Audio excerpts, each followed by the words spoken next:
Hello guys, kamusta? Gusto mo rin bang magkaroon ng magagandang skin sa iyong Mobile Legends account pero hindi mo alam kung saan ka makakabili ng diamonds? Huwag kang mag-alala dahil sagot kita.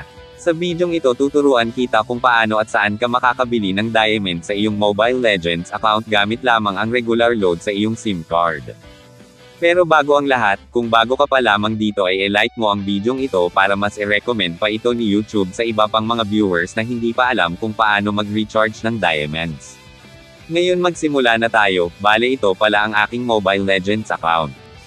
Tingnan nyo na mayroon akong 102 lamang na diamonds sa aking account. Mahalagang malaman natin kung ilang diamonds ang mayroon ako ngayon bago mag-recharge, para malaman natin mamaya if dumagdag nga ba ang diamonds na binili ko, at mapatunayan na legit ang video tutorial ko. Ngayon, home mo lang ang phone mo. Tapos punta ka sa Google, Chrome or di kaya sa Safari kapag iPhone ang gamit mo. After mo i-click ang Google, search mo lang ang Jollymax MLPH.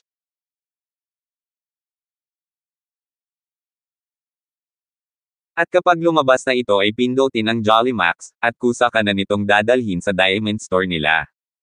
At kapag ganito na ang lumabas, malamang andito na tayo sa site ng Jollymax. Dito di mo kailangang mag-login or mag-sign up kasi makakabili tayo ng diamonds kahit di tayo nakapag-login. Tapos dito, pindutin lang ang Mobile Legends. Dito sa number 1, select items. Pili ka ng halaga ng diamonds na bibilhin mo. Pwede kang bumili dito ng 10 diamonds. At ang 10 diamonds ay nagkakahalaga lamang ng 16 pesos na regular load sa ating SIM card.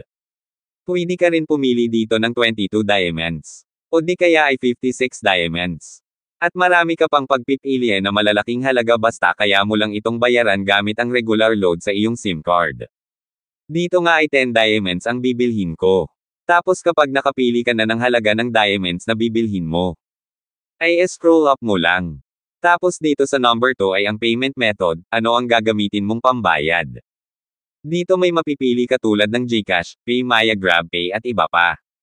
At syempre, di mawawala ang Smart, Talk and Text at Sun na SIM card. At Talk and Text nga ang gagamitin kong pambayad sa pagbili ng diamonds. Tapos, siguraduhin yung may lamang regular load balance ang inyong SIM card na Talk and Text or Smart para makabili kayo ng diamonds. Sa mga nagtatanong kung bakit wala na ang TM at Globe na SIM card sa lahat ng store kasi inalis na ni Globe Telecom ang Globe at TM as payment method sa mga store, kasi gusto ni Globe Telecom na tayong nagre-recharge ng diamonds gamit ang regular load sa ating SIM card na TM at Globe ay mapipilitang gumamit ng GCash as payment method, at iyan ang marketing strategy nila para mas lalong dumami ang gagamit ng GCash, kasi ang GCash, TerSIM at Globe ay pagmamay-ari ng Globe Telecom. Dito sa number 3 ay ang game ID natin. Kailangan mong ilagay ang ML-ID at server mo dito. Sa mga hindi pala nakakaalam ng kanilang ML-ID at server or zone ID ay open nyo lang ang ML account nyo tapos click nyo ang profile avatar nyo, then dito nyo makikita ang ML-ID at zone or server ID ng account nyo. Ang mahabang mga numero ay ang ML-ID mo at ang karugtong na number sa loob ng close at open parenthesis ay ang zone or server ID mo. Ngayon dahil alam mo na ang ML at server ID mo, ilagay mo na dito para makapagpatuloy, tandaan mo na ilagay mo ang ML ID at server mo, at huwag kopyahin ang akin. At sa number 4 naman ay kailangan mong ilagay ang iyong email address kasi dyan mamaya isesend ang resibo mo sa pagbili ng diamonds. Tapos pag okay na, pindutin mo lang ang Buy Now. Kapag ganito na ang lumabas, review lang kung tama ba ang pangalan or IGN na lumalabas o di kaya'y tugma sa pangalan ng account mo sa ML. Kung okay na, pindutin lang ang confirm. Kapag ganito na, dito ilagay mo ang iyong SIM card phone number mo, huwag kang mag-alala, safe po ito. Kasi dyan isesend ang OTP at sa SIM card phone number mo mamaya babawas ang bayad sa pagbili ng diamonds. At kapag nailagay mo na ang iyong SIM card number, pindutin lang ang continue. Pagkatapos nun, hintayin lang ang authentication code or OTP na i-text ng Jollymax sa iyong messages, at kapag dumating na kunin ang codes or OTP at ilagay sa mga patlang.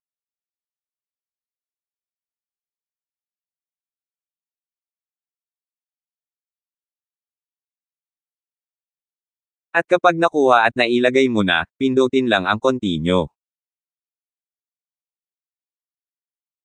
At ayan guys, tagumpay ang pagbili ko ng diamonds. Bumawas na ang 16 pesos na regular load ko sa aking SIM card kapalit ng 11 diamonds. Sabi dito, successful na ang pagbili ng diamonds. Ngayon para malaman kung pumasok na talaga ang diamonds sa account ko is, close lang lahat ng apps pati na rin ang Mobile Legends app natin at i-restart o i-open ulit. Hintayin lang ang loading.